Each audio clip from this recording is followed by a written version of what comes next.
and again. Pardon me. Pardon me. The Gospel of Mark, chapter 9. I'm only human. Aren't you? Nevertheless, chapter 9. And he said unto them, Verily I say unto you, that there be some of them that stand here which shall not taste of death, till they have seen the kingdom of God come with power. And after 6 days Jesus taketh with him Peter, and James and John, and leadeth them up into an high mountain, apart by themselves. And he was transfigured before them. And his raiment became shining, exceeding white as snow, so as no fuller on earth can white them. And there appeared unto them Elias with Moses, and they were talking with Jesus. And Peter answered and said to Jesus, Master, it is good for us to be here, and let us make 3 tabernacles, one for thee, and one for Moses, and one for Elias. And he wished not what to say, for they were sore afraid. And there was a cloud that overshadowed them, and a voice came out of the cloud, saying, This is my beloved Son, hear him. And suddenly, when they had looked round about, they saw no man any more save Jesus, only with themselves. And as they came down from the mountain, he charged them that they should tell no man what things they had seen, till the Son of Man were risen from the dead. And they kept that saying with themselves, questioning one with another what the rising from the dead should mean. And they asked him, saying, Why say the scribes that Elias must come first? And he answered and told them, Elias verily cometh first, and restoreth all things. And how it is written of the Son of Man, that he must suffer many things, and be set at naught. But I say unto you, that Elias is indeed come, and they have done unto him whatsoever they listed, as it is written of him. And when he came to his disciples, he saw a great multitude about them, and the scribes questioning with them. And straightway all the people were beheld. When they beheld him, were greatly amazed, and running to him saluted him. And he asked the scribes, What question ye with them? And none of the multitude answered, and one of the multitude answered and said, Master, I have brought unto thee my son, which hath a dumb spirit. And wheresoever he taketh him, he teareth him. And he foameth and gnasheth with his teeth, and pineth away. And I spake to thy disciples that they should cast him out, and they could not. He answered him and saith, O faithless generation, how long shall I be with you? How long shall I suffer you? Bring him unto me. And they brought him unto him. And when he saw him, straightway the spirit tear him, and he fell on the ground and wallowed foaming. And he asked his father, How long is it ago since this came unto him? And he said, Of a child. And oft times it hath cast him into the fire, and into the waters to destroy him. But if thou canst do anything, have compassion on us and help us. Jesus said unto him, If thou canst believe, all things are possible to him that believeth.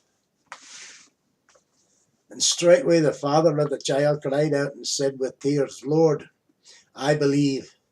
Help thou mine unbelief.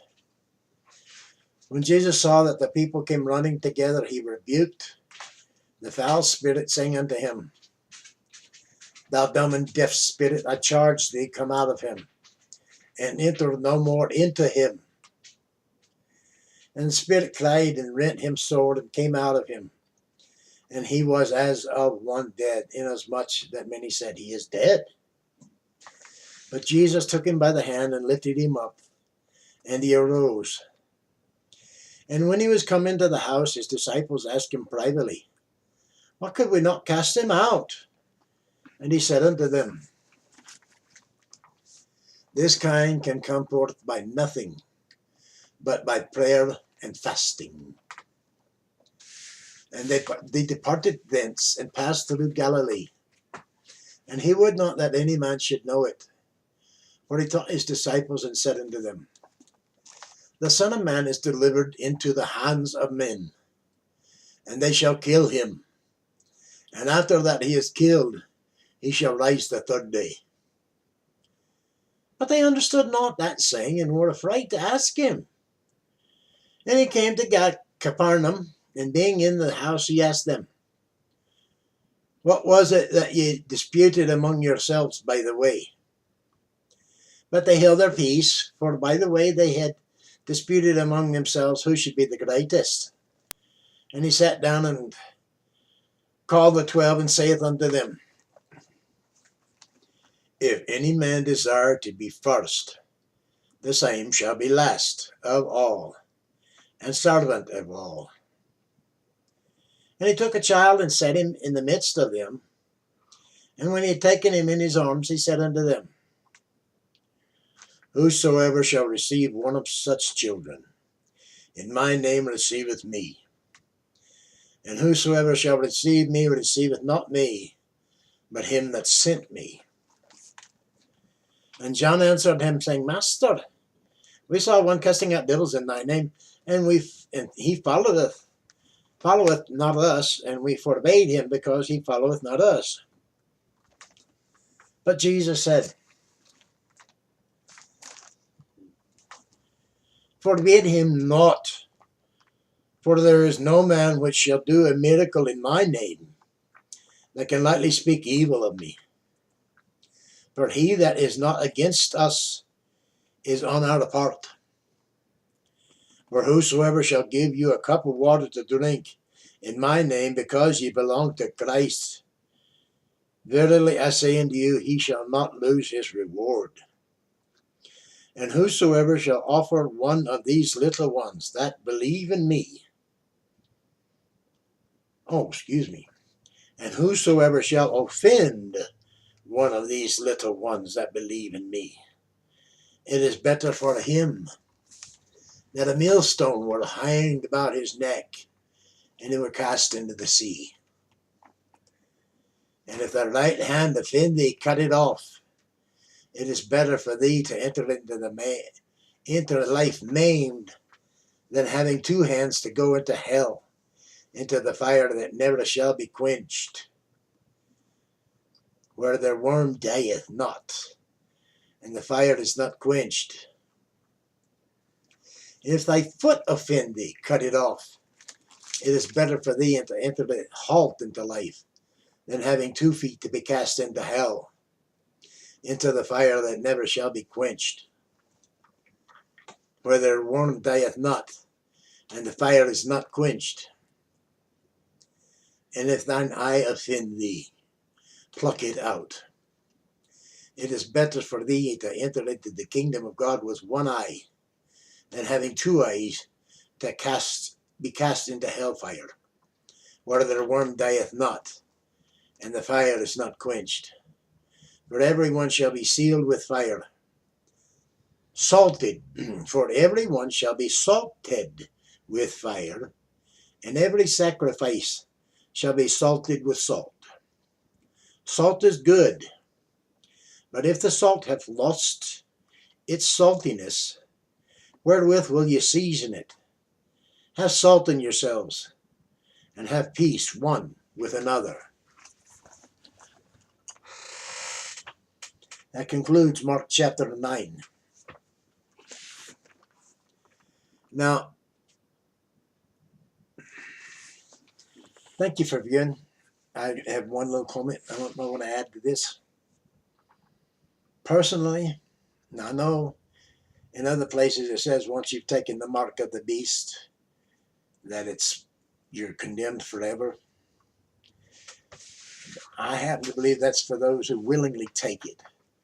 Now, if children, especially those that aren't of age yet, were forced to take the mark and were later grown to age and realize what has happened and refuse it by having their hand cut off or plucking out that eye and plucking out that whatever mark would be, might very well apply, so that those people, the ones that were marked against their will or in ignorance, and once enlightened, perhaps they could be saved that way. I'm no biblical scholar, and I have no idea whether or not this is even possible. So I hope I'm not sending anybody down the wrong road. But he did say it, and I think it has a very strong significance, so that if you're doing something that you shouldn't be, stop it to the point where you cut off the part that's doing it.